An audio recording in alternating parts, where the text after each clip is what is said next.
बातमी आहे। संतोष देशमुख हत्या प्रकरणात सुदर्शन घुले, सुधीर सांगळे यांना पुण्यातून अटक करण्यात आली आणि या 3 आरोपींना कोर्टात हजर करण्यात आलेलं आहे।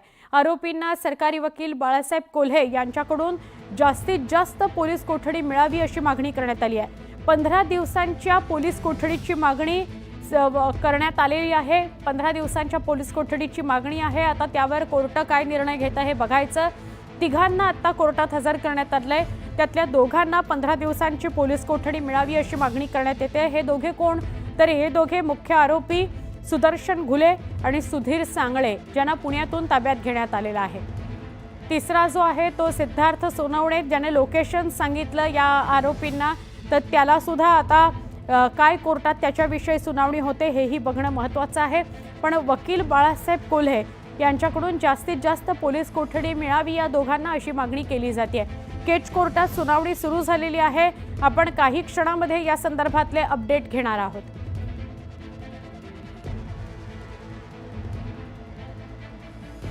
आमचे प्रतिनिधी सुरेश जाधव यांना अधिक विचारूया। सुरेश, सुनावणी सुरू झालेली आहे, 15 दिवस पोलीस कोठडी मिळावी अशी मागणी केली आहे कोर्टात, काय सांगताय अधिक? सुदर्शन घुले आणि जे 2 इतर आरोपी आहेत त्यांच्या संदर्भातली सुनावणी आता पावसकर या कोर्टाच्या समोर सुरू झालेली आहे। त्याचबरोबर यांनी ज्या पद्धतीचा गुन्हा केलेला आहे त्या गुन्ह्याचा पश्चाताप देखील त्यांना नाही अशा पद्धती देखील मान्य केली गेली। विशेष म्हणजे आपण बघितलं तर या प्रकरणामध्ये यांची संघटित गुन्हेगारी आहे का या अनुषंगाने देखील तपासणं गरजेचं आहे। त्यामुळे यांना 15 दिवसाची पोलीस कोठडी द्या अशा पद्धतीची मागणी केली। त्याचबरोबर एक जो फरार आरोपी आहे कृष्णा आंधळे याच्या संदर्भात देखील पुरावे मिळणार आहेत आणि त्याला शोधायचं आहे। त्यामुळे यांची पोलीस कोठडी अत्यंत महत्त्वाची आहे असा देखील युक्तिवाद सरकारी वकील जे बाळासाहेब कोल्हे आहेत त्यांनी केलेला आहे। त्याचबरोबर परिस्थितीजन्य पुराव्यामध्ये हा स्पष्ट आरोपी आहे असं देखील दिसत आहे अशी देखील मांडणी जी आहे ते सरकारी वकिलांनी केलेलं आहे। त्याचबरोबर ज्या पद्धतीने हे गेले 26 ते 27 दिवसापासून फरार होते त्यांना आश्रय कोणत्या कोणत्या ठिकाणी दिला, यामध्ये कोण कोण सहभागी होतं याचा देखील तपास करणं गरजेचं आहे अशा पद्धतीचा देखील युक्तिवाद करण्यात आला आहे। आणि संतोष देशमुख हत्या प्रकरणामध्ये ज्या पद्धतीने क्रूरतेने हत्या करण्यात आली होती त्या संदर्भात देखील जे सरकारी वकील आहेत त्यांनी देखील मागणी केलेली आहे की आता 15 दिवसाची पोलीस कोठडी देण्यात यावी अशा पद्धतीची मागणी केली जाते। आणि आता जो आरोपीचा वकील आहे त्याच्याकडून देखील आता काही आता सरकारी वकिलांचा जो युक्तिवाद आहे तो संपलेला आहे आणि आरोपीचे वकील बोलत आहेत।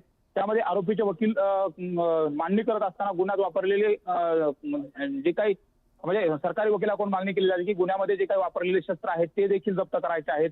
त्याचबरोबर इतर जे काही डिजिटल एव्हिडन्स प्राप्त झालेले जो की व्हिडिओ मिळालेला होता, मोबाईल असेल, कॉल रेकॉर्डिंग असेल, या संदर्भात देखील आता आरोपीला त्याच्या आरोपीकडून शोध घ्यायचा आहे। त्या अनुषंगाने जास्तीत जास्त पोलीस कोठडी द्यावी अशी मागणी केली जाते।